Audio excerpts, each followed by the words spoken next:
buenas noches, bienvenidos al Tiempo de Entrevista, el tiempo de analizar la actualidad con un protagonista de la misma aquí en Canarias al Día, en Mírame Televisión.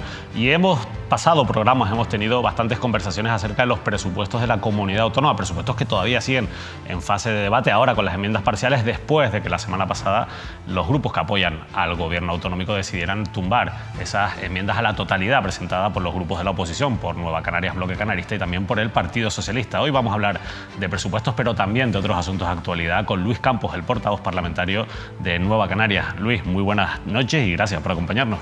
Buenas noches, muchas gracias. La verdad es que, bueno, era de esperar, es de esperar. Suele ser habitual que las enmiendas a la totalidad de la oposición acaben tumbadas por los grupos que apoyan al gobierno. Pero ¿qué le pareció la defensa que hizo de este presupuesto, en este caso, esos grupos que apoyan al gobierno y sobre todo la consejera de Hacienda? Bueno, es habitual. Primero, a la oposición generalmente le corresponde presentar una alternativa a las cuentas que presenta el gobierno, salvo que coincidiéramos prácticamente en su totalidad, cosa que no es el hecho. Y obviamente, pues bueno, al gobierno le corresponde defenderla. Cierto es que nosotros la hemos criticado y por tanto hemos presentado una enmienda porque habíamos detectado numerosos problemas. Estamos hablando de los presupuestos que crecen más que nunca antes en la historia de nuestra tierra, 1.121 millones de euros más que el ejercicio anterior, en un escenario de absoluta incertidumbre. Por eso una de las primeras cuestiones que criticábamos es que hablaran de presupuestos prudentes. Estamos hablando probablemente del presupuesto más imprudente debido a la coyuntura, al contexto en el que estamos hablando. Los propios presupuestos en el análisis macroeconómico y de coyuntura a nivel internacional, estatal y canaria hablan de que en este momento la economía está en un proceso de desaceleración y frente al crecimiento del 3,9% de la economía canaria, el año pasado pasamos al 2%. Por tanto, primer elemento, una economía que decrece. Segundo... Bueno, eso lo reconocía también la consejera. Venía a decir que 2024 iba a ser un año complicado y decía incluso que 2025 se preveía que todavía fuera aún más complicado. Pues razón de más pues para que entendiera nuestro argumento de que no es razonable que bajando, digamos, la previsión de la economía sin unos presupuestos generales del Estado, incluso en el momento en que se elabora sin certeza de que iba a haber gobierno del Estado, con una incertidumbre a nivel internacional, no solamente por la crisis de Ucrania, que es cierto que ya la teníamos en los presupuestos anteriores, que se mantiene y además con las derivadas, por ejemplo, en materia de inflación, sino agravada en este caso por la situación del conflicto Israel y Palestina, que puede tener consecuencias imprevisibles a lo largo del próximo año. Y sobre todo, y quizás lo más importante, sabiendo ya de antemano que vamos a recibir transferencias de los adelantos del sistema de financiación autonómica muy inferiores que en el ejercicio 2023 y por último que se vuelven a activar de nuevo las reglas fiscales que son muy exigentes en materia presupuestaria, no parece que en ese escenario de máxima incertidumbre, probablemente de los de máxima incertidumbre en toda la historia de los presupuestos canarios, se crezca más que nunca antes y pretendan llamarle presupuestos prudentes. Además, porque incumplen la principal promesa electoral de ambos partidos, de lo cual nosotros nos alegramos, porque entre que engañen a la gente o machaquen a la gente, obviamente, lo primero, que es su responsabilidad. Y digo esto porque esa promesa electoral, que era la rebaja del 7 al 5% del IGIC, que les dijimos en campaña que mentían, que no era posible hacerlo y que se lo hacían, era solamente a cambio de recortes de más de 1.000 millones de euros en los servicios públicos esenciales. Ahora han reconocido que no se podía hacer, como nosotros decíamos, por tanto, engañaron a la gente. Y podríamos seguir planteando muchos aspectos, entre otros la distribución. Un presupuesto que crece más que nunca antes en la historia, 1.121 millones de euros, no es razonable que permita que se recorten recursos al sector económico que más lo necesita en esta tierra, como es el sector primario, 24 millones de euros menos, o que recorten en materia de políticas de igualdad y lucha contra la violencia machista. Esto solo lo hacen las comunidades donde gobierna el Partido Popular y Vox. Pero ¿y cómo se explica eso, Luis? Porque a la gente también le llegan esos mensajes contradictorios. El presupuesto que más crece en la historia de la comunidad autónoma, sin embargo, deja agujeros en el área de agricultura, en el área de educación, en el tema de las universidades, que tienen su propia consejería en esta legislatura. Bueno, agujeros que, sin embargo, se contradicen con ese mensaje de, oye, estamos subiendo los ingresos en este presupuesto, vamos a tener más dinero para gastar en el próximo ejercicio. ¿Cómo se explica eso, entonces? Pues se explica precisamente porque creemos que más allá de la solvencia técnica, que yo no se la voy a discutir nunca a la consejera, a su equipo, y mucho menos al departamento, obviamente, que sigue directrices de la consejería y del presidente. Más allá de eso, está claro que aquí no hay dirección política. Está claro que son unos presupuestos con ese discurso que se han hecho a gasto real. Leía una entrevista en estos días del presidente que no presupuestara gastos reales de trilero. Bueno, probablemente se está llamando trilero el señor Clavijo de manera directa, porque fue como presupuestó los 4 años anteriores en la etapa en la que estuvo el presidente del gobierno, o como presupuestaba el señor Paulino Rivera, o como presupuestaba el señor don Adam Martín, o como presupuestan todas las comunidades autónomas, porque obviamente cuando uno presupuesta es eso, presuponer los ingresos y a partir de ahí los gastos. Por tanto, cuando se crece de esa manera y se recorta, has hablado de universidades, has hablado de educación, pero no se cumple con la Ley Canaria de Servicios Sociales, que debe invertir al menos 55 millones de euros y solo lo hacen 33 en un presupuesto que crece en 1.121. Pero es que recortan en cultura, pero es que recortan en empleo, pero es que recortan en políticas de cooperación. En definitiva, un absoluto despropósito, y es una de las razones de nuestra enmienda a la totalidad en un presupuesto que crece de una manera tan importante. ¿Y hasta qué punto hay margen en las enmiendas parciales de corregir esos desequilibrios? Poco. Primero, porque la gente debe saber, la técnica presupuestaria no se trata de decir métame más dinero aquí o allí. Cuando dices eso tienes que decir de dónde tienes que quitarlo. Es decir, te corresponde decir, oiga, 22 millones de euros más a los derechos sociales para al menos cumplir con la ley, pero tienes que decir de dónde los quitas.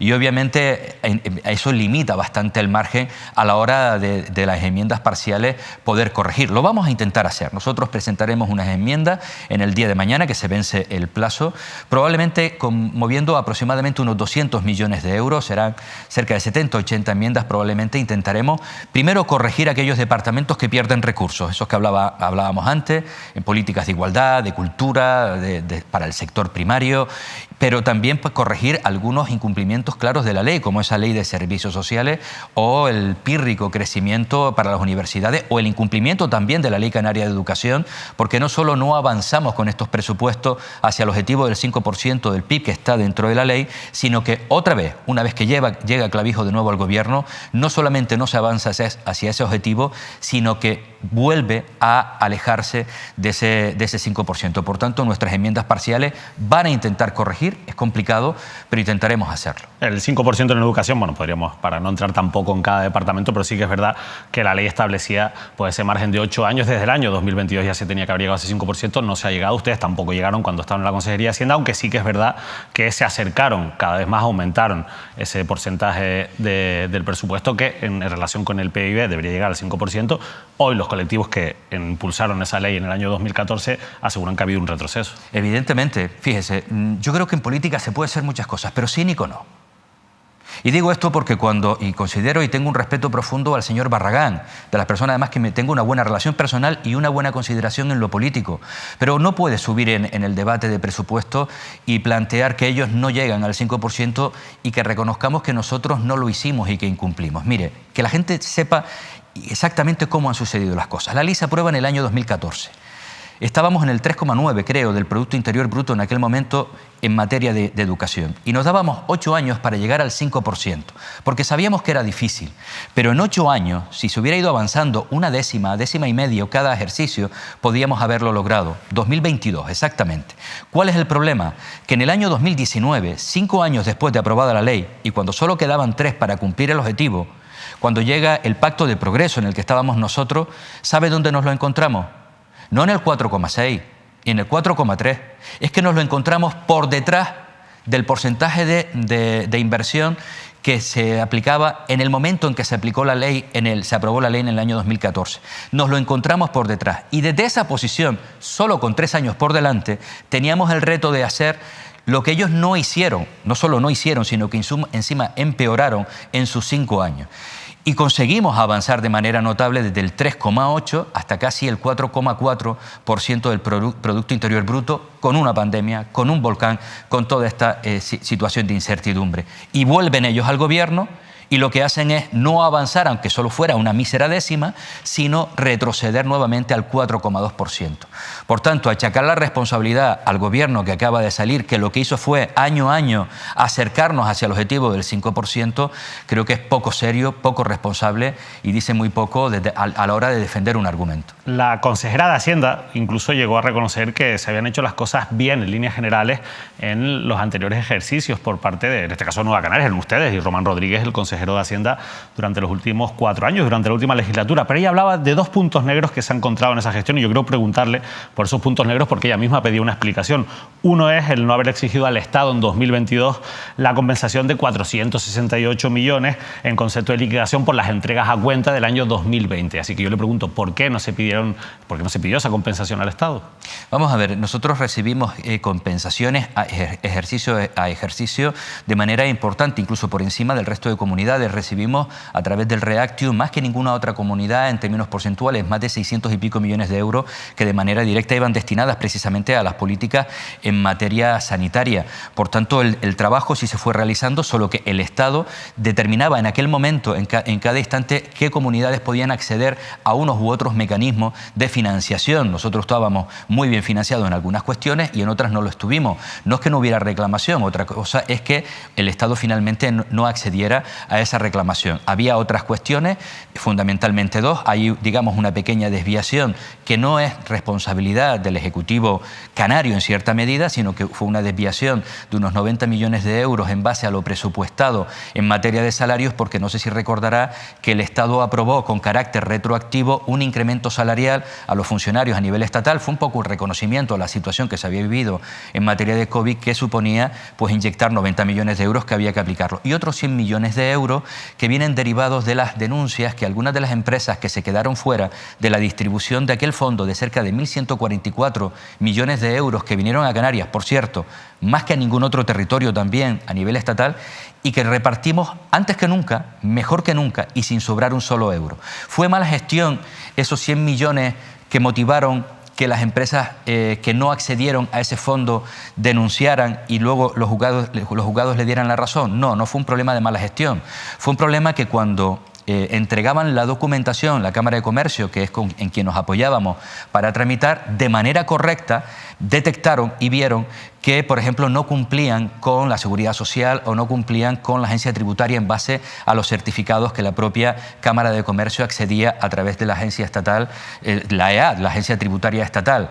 Estaban mal esos certificados, lo pudieron demostrar las empresas y una vez demostrado, obviamente tienes que reconocerlo, generas el crédito y forma parte de esa pequeña desviación, pero que es puramente coyuntural, en nada, y ella misma lo reconocía, afecta, digamos, ni a la solvencia, ni a las cuentas, ni al déficit estructural de toda la comunidad, que es ejemplar en toda España.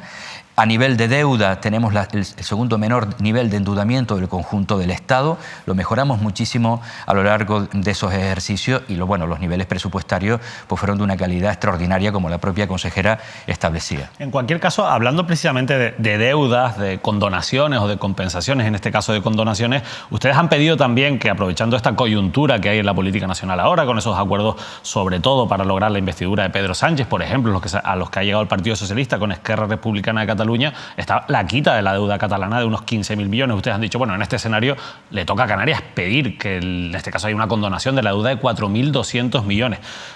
¿Usted cree que esto es posible y sobre todo esto no está incluido dentro de esa agenda canaria que ha pactado coalición con el Partido Socialista? No sé si lo sabe. Eso último no está incluido y es lo que nosotros denunciamos. No está incluido. Y es lo que le preguntaba al presidente el otro día. Primero vamos a estar al lado del gobierno, sin duda alguna, que significa estar al lado de los canarios y canarias en la exigencia de que esa quita de la deuda que se ha pactado entre el gobierno de España y Esquerra, lo cual me parece legítimo. Hay algunos que critican esa cuestión.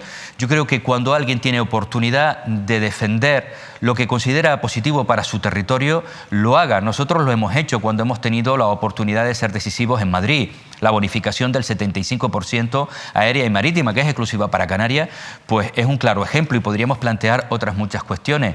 Si Cataluña, a través de Esquerra, consideraba que eso era un elemento positivo, perfecto.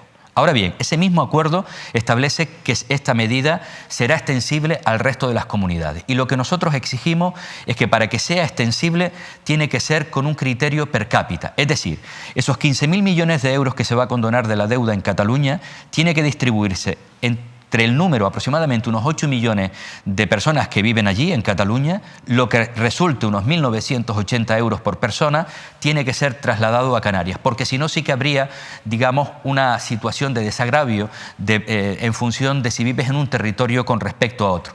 Y no sobre una inversión concreta, que ellos necesitan en Cataluña, sino con algo que afecta directamente, digamos, a la financiación autonómica. Y ahí sí que no podemos renunciar. Si eso se lleva a cabo, a Canarias le correspondería aproximadamente, en función de la deuda que tiene y de quienes aquí vivimos, unos 4.200, 4.400 millones de euros en función del dato último que se ajuste de población, el dato que se decida coger en su momento. ¿Cuál es el problema? Nosotros hemos dicho que vamos a estar al lado del gobierno. Vamos a exigir que eso sea así. No es fácil, pero obviamente tenemos que exigirlo para exigir la equidad que Canarias necesita y el resto de territorios, pero nosotros vamos a defender a Canarias.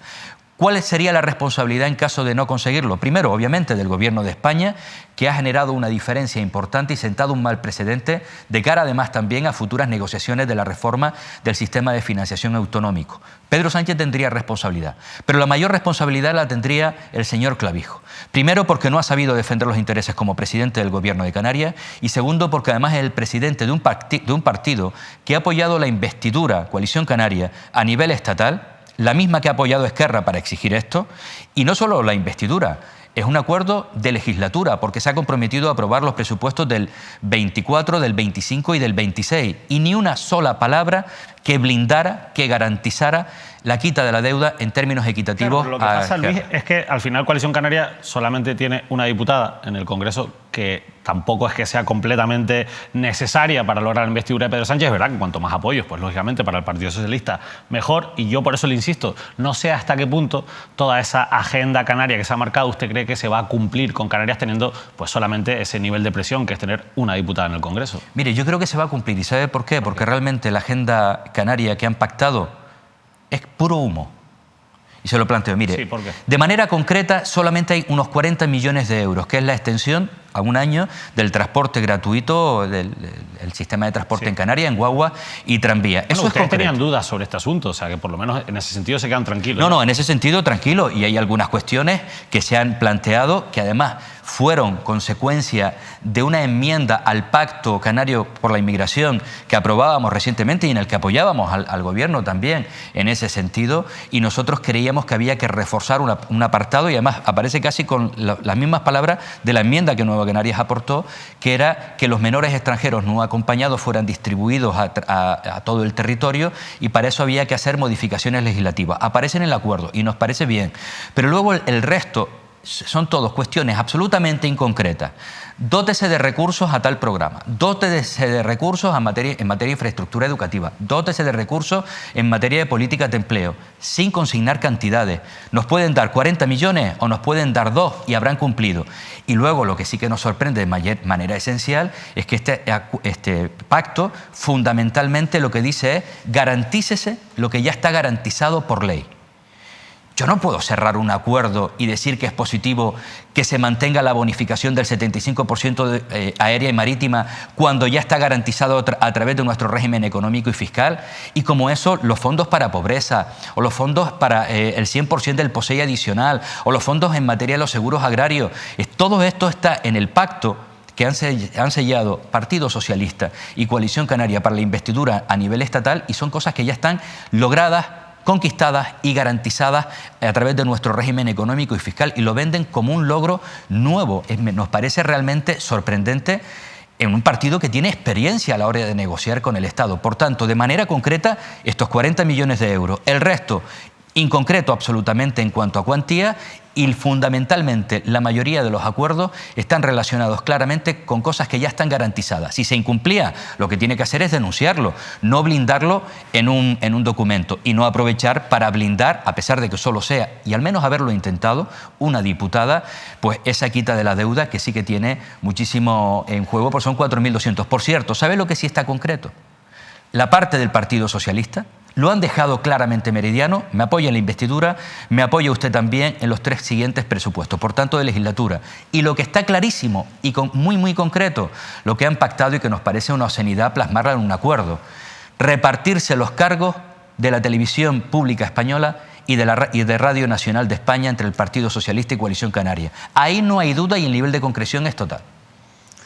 La verdad es que, bueno, teniendo en cuenta ese acuerdo, que al final es un acuerdo en principio para toda la legislatura, así se ha comprometido Coalición Canaria, ustedes han presentado una pregunta al vicepresidente de la comunidad autónoma, en este caso al señor Manuel Domínguez, el consejero de Economía, en la que le preguntan si cree que va a ser positivo, viene una pregunta algo así, si cree que va a ser ese acuerdo positivo para Canarias. Y yo, fíjese, no le voy a preguntar eso, sino le voy a preguntar si ustedes creen que ese apoyo de Coalición Canaria al PSOE y ese desgaste que puede generar ese apoyo en el gobierno de Canarias puede acabar con la ruptura del pacto entre Coalición Canaria y Partido Popular.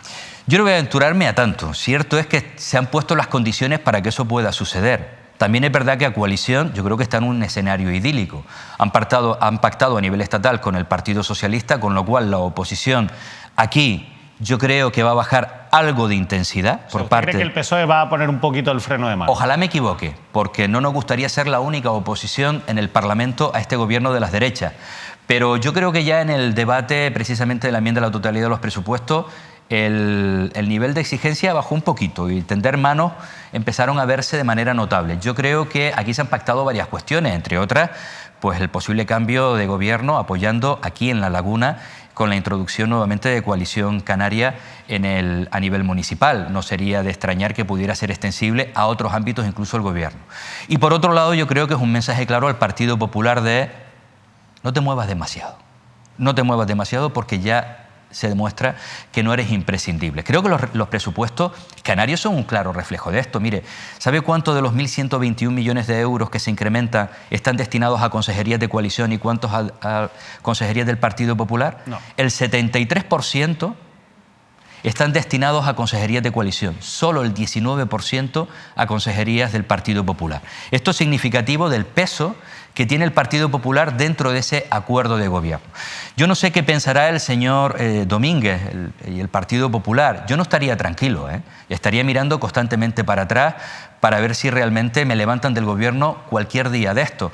Pero lo que sí está claro es que, de toda forma, es un tremendo papelón el del señor Domínguez y del Partido Popular, porque en este momento es socio en Canarias de alguien que acaba de firmar un acuerdo de investidura y que es socio de un presidente del gobierno, siguiendo las palabras de algunos dirigentes del Partido Popular, de un gobierno corrupto a nivel estatal, de un presidente que es un dictador, amigo de filoetarras y separatista. Esto no lo digo yo, porque además no me creo estas cuestiones. Pero ese es el discurso del Partido Popular. Bueno, pues aquí están apoyando a alguien que acaba de legitimar, que apoya durante toda la legislatura y que con su voto, sin ser imprescindible, podía haber sido una abstención, han ratificado algunas de las políticas que más critica el Partido Popular. Y en ese tablero en el que se está moviendo ahora la política nacional y por ende también la política canaria, si se rompiese ese pacto Coalición Canaria-Partido Popular, ¿ustedes, Nueva Canarias, estarían dispuestos a apoyar un nuevo gobierno en la comunidad autónoma con Coalición Canaria? Obviamente, si nosotros entráramos, necesitaríamos de otra organización política, porque nos sumaríamos y fundamentalmente sería el Partido Socialista. Contando con el PSOE, que sería la otra pata. Bueno, cualquier escenario de esto no estoy yo capacitado para plantearlo de manera clara. Deben ser nuestros órganos. Lo dudo mucho porque para nosotros entrar en el gobierno, la premisa fundamental no es solamente qué consejería me das. La premisa fundamental es cambiar las políticas. Y hay algunas cuestiones, y esta enmienda a la totalidad claramente va en un sentido contrario de la orientación del modelo que nosotros queremos y defendemos para Canarias. Cualquier otro escenario se puede hablar, pero no creo que ese sea el escenario factible ni posible, ni creo que ellos estén tendiendo la mano precisamente para que eso pueda producirse. Podían haberlo hecho durante el periodo previo a la investidura aquí en Canarias, ni una llamada. Por tanto, no creo que en absoluto. Es más, yo estuve en el proceso de negociación para ir a las elecciones generales de manera conjunta. Por eso le quería preguntar. Quizás viene de ahí, de que el fracaso de esas negociaciones, el hecho de que ahora Coalición Canaria no haya querido, en este caso, contar con ustedes. Yo creo que la premisa fundamental hay que irse atrás. ¿Por qué no salió adelante el ir de manera conjunta a las elecciones generales? Nosotros somos conscientes de que tenemos diferencias notables aquí en Canarias sobre el modelo de país que queremos para nuestra tierra. Pero es verdad que Coalición Canaria y nosotros coincidimos en un 90% en lo relativo a defender nuestra tierra en Madrid. Por eso, en ocasiones, aunque mucha gente no lo entienda, es lo que nos permite no pactar aquí y sí hacerlo de cara a unas elecciones generales. Pero la premisa, y yo creo que lo que primó de manera clara para que ese acuerdo no saliera adelante, es no darnos agua ni oxígeno por parte de coalición. Algunos dirigentes lo van expresando por ahí cuando se les pregunta en el ámbito privado, no darle oxígeno a Nueva Canarias. No se entiende que no se llegara a ese acuerdo. Y vuelvo y reitero, en esas negociaciones no estuvo los que dicen que siempre impiden este tipo de acuerdos. Estuve yo, que abogaba por la unidad, que abogaba por el acuerdo. Por tanto, a mí esto no me lo cuenta nadie, lo viví de primera mano. Y los obstáculos fueron uno detrás de otro colocados para que ese acuerdo no llegara. Por tanto, yo creo que si no existía voluntad de llegar a un acuerdo en algo que nos vendría bien a las dos organizaciones y le vendría bien a Canarias sumando representantes a nivel estatal, pues no creo que haya interés ninguno en caso de una hipotética ruptura, entre otras cosas porque no seríamos necesarios.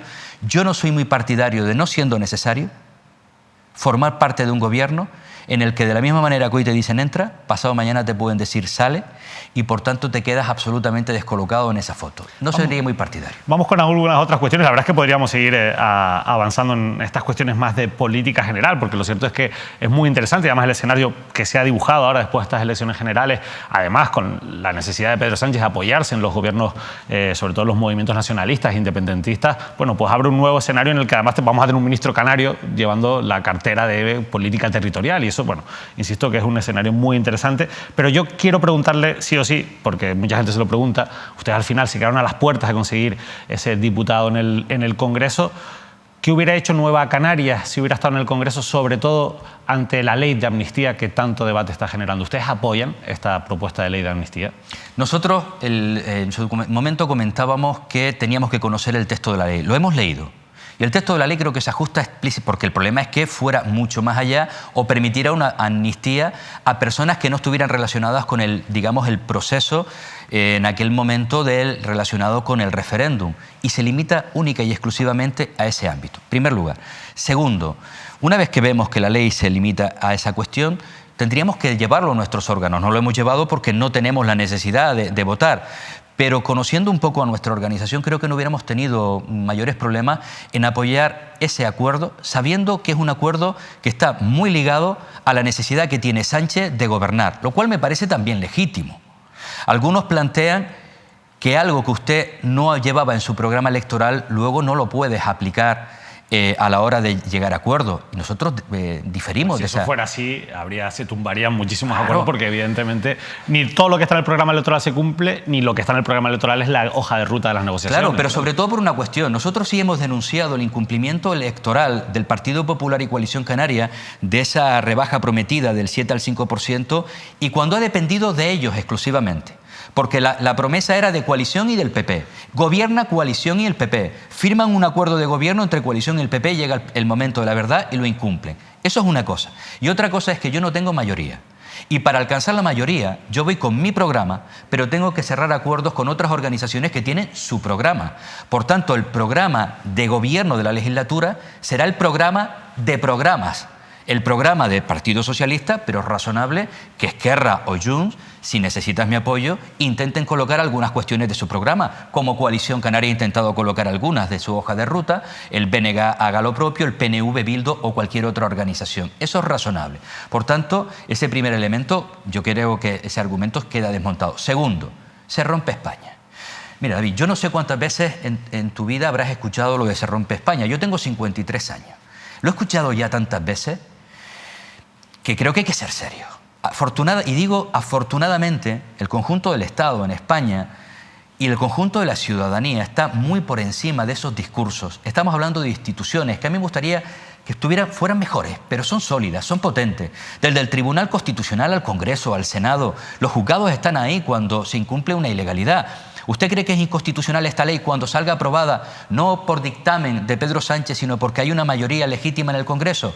Llévela al Tribunal Constitucional. El mismo tribunal que en su momento ha tumbado, entre otros, el Estatut de Cataluña, que fue el origen de todo esto, o otras muchas cuestiones. Por tanto, vamos a confiar en las instituciones. Mire, hubo un golpe de Estado. Hemos estado sometidos durante décadas a un terrorismo brutal. Y sin embargo, este país, el conjunto del Estado español, ni se disolvió, ni se rompió absolutamente nada. ¿Que ha estado tensionado? Sin duda alguna.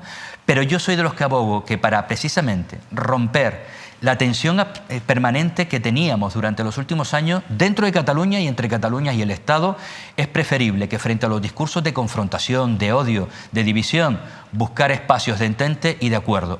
Y la ley de amnistía, si nos conduce a mejorar las relaciones, a buscar espacios de concordia, bienvenida sea.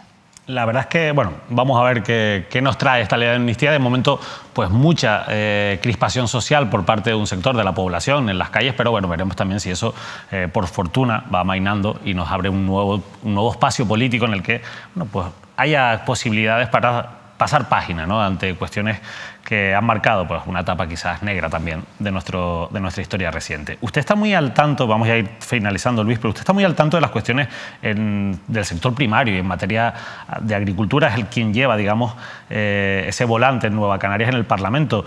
Conocíamos hace unas semanas la noticia de que 1.296 agricultores de La Palma van a tener que devolver 3,5 millones. Lo anunciaba el propio consejero Narváez Quintero en el Parlamento de Canarias y acusaba al anterior gobierno, en aquel momento la Consejería de Agricultura estaba en manos del Partido Socialista, pero ustedes también formaban parte de ese gobierno, de haber hecho las cosas mal en este sentido. Me gustaría conocer su opinión sobre este aspecto concreto. Sí, conocíamos esto recientemente, incluso parece que se liga, habrá que averiguarlo claramente. Hay informaciones de la anterior consejería que dicen que no es así, que algunos agricultores de La Palma que recibieron fondos tenían también pues cultivos en otras islas, como puede ser Tenerife, y lo recibieron por esta. Eso lo ha hecho el actual, incluso director general de Agricultura. Yo creo que primero tenemos que contextualizar la situación.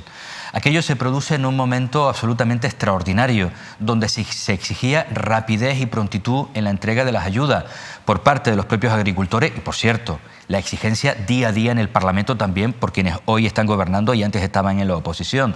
Cuando se plantea esto, obviamente, los controles de fiscalización, digamos, de control previo de cada una de las ayudas en función de la producción final, es difícil tenerlo cuando además muchas de estas ayudas se anticiparon antes de conocer la producción final y se hizo en base a una estimación de los ejercicios anteriores, digamos, al volcán. Y estaba motivado fundamentalmente por intentar dar los recursos cuanto antes, como nos exigían todos, y con prontitud porque la gente los necesitaba. Dicho esto... O sea, ¿cree que no hubo una mala fe? No, mala fe. Yo creo que tampoco el consejero en ningún caso la ha planteado, el señor Narváez, yo creo que es consciente de lo que hablamos. Otra cosa distinta es que si se cometieron errores, obviamente hay que corregirlos y tendrán que asumir responsabilidades también los miembros de la consejería, pero creo que hay que ser serios también y hay que ser consecuentes más allá de que haya habido un error importante, porque ahora esas personas tienen que devolver el ingreso de más que se les ingresó, siempre justificado,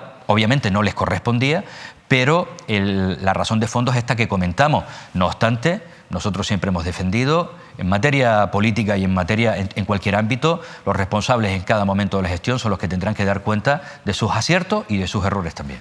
Luis Campos, lo cierto es que nosotros anunciamos el pasado jueves una información, teníamos acceso a un informe de la intervención general de la comunidad autónoma, de la ex interventora general de la comunidad autónoma, que el pasado mes de julio, realizando un control financiero del gasto en las gerencias y direcciones de gerencia del Servicio Canario de Salud, pues relataba una serie de irregularidades, en su opinión, en la gestión de ese gasto financiero. Por ejemplo, el dinero que se ha pagado a personal directivo para realizar guardias y que en los últimos 4 años alcanza el 1.700.000 euros, una cantidad bastante importante, o por ejemplo también el pago, todo esto de manera irregular, según la interventora, a personal directivo por participar en programas especiales, lo que está completamente excluido en el caso legal. Lo que ocurre con el respecto a las guardias es que lo que viene a decir la interventora no es que no esté permitido, pero sí que solamente está permitido en cuestiones completamente excepcionales y por necesidades del servicio, y considera la interventora que esto no se ha justificado, por tanto considera que ese gasto se ha hecho de manera ilegal. En ambos casos, tanto en los programas especiales como en las guardias, pide que se abran expedientes para reintegrar el dinero cobrado de manera irregular por parte de este personal directivo. Pero también habla de otras cuestiones que le llaman la atención, como irregularidades en la gestión de los fondos que llegan de la Unión Europea, los fondos Next Generation, o cómo se gestionan, digamos, pues esos nombramientos temporales del personal que en muchos casos acaban fomentando una interinidad que no es lo que está en la naturaleza, obviamente, de la norma. Bueno, ante todas estas cuestiones que pone negro sobre blanco la interventora, ¿cuál es la posición que mantienen desde Nueva Canarias en estos días en los que, insisto, hemos conocido esta noticia? En primer lugar, reconocer que no he tenido oportunidad, he estado enfrascado de lleno en el tema de los presupuestos, de leerme el informe, pero sí conocía de su existencia. Es más, es uno de los argumentos que han sustentado nuestra enmienda a la totalidad de los presupuestos, porque el departamento que más crece es precisamente Sanidad, más de la mitad del presupuesto, 576 millones de euros, dirigidos además con ese argumento de presupuestación a gasto real. Y nosotros decíamos que no entendíamos nada cuando han criticado precisamente pues lo que ellos llamaron agujero presupuestario en materia de sanidad, que no es otra cosa que la desviación presupuestaria que en sanidad se produce todos los ejercicios. El señor Clavijo en su último año nos dejó 498 millones de euros de desviación presupuestaria, eso que él ahora llama agujero, y precisamente hacíamos alusión de que nosotros tampoco estábamos de acuerdo ni con los resultados ni con la eficiencia del conjunto del gasto que se había ido aplicando en los últimos años. Éramos conscientes de que una parte importante de esa desviación estaba muy relacionada con la pandemia del COVID en su momento y los coletazos y, por tanto, la inercia de gestión que se había ido produciendo a partir del COVID. Pero creíamos que era posible mejorarlo. Por tanto, no es razonable que usted, por la vía de los presupuestos, lo que haga es consolidar el gasto que ha denunciado como ineficiente, como mala gestión, y lo que haga es, por la vía, de los hechos, es una autoenmienda a su discurso ratificándolo. Y además decíamos, es que hay un informe de la intervención que precisamente había estado elaborando y que nosotros, desde Hacienda, compartíamos en muchas cuestiones porque había ineficiencia en el gasto a la hora de intentar contener, mejorar la gestión, por ejemplo, en gasto farmacéutico, en otras cuestiones que en este presupuesto, como digo, no se lleva a cabo. Dicho esto, yo no conozco el informe. Sí es cierto que hay algunas cuestiones ahí que están relacionadas con aspectos que pueden mejorar la gestión en resultados y en contención del gasto. Y algunas cuestiones como esta, fundamentalmente la derivada de las guardias, si he tenido oportunidad, porque lo conocía precisamente a través de alguna información en los medios que usted mismo planteaba, pues me llamó la atención y bueno, he consultado con algunas personas que trabajan en el ámbito de la sanidad pública aquí en Canarias y me dicen que las guardias por parte del personal directivo es algo no solamente que se ha producido siempre, es probable que se siga produciendo, sino hasta recomendable. ¿Qué sucede?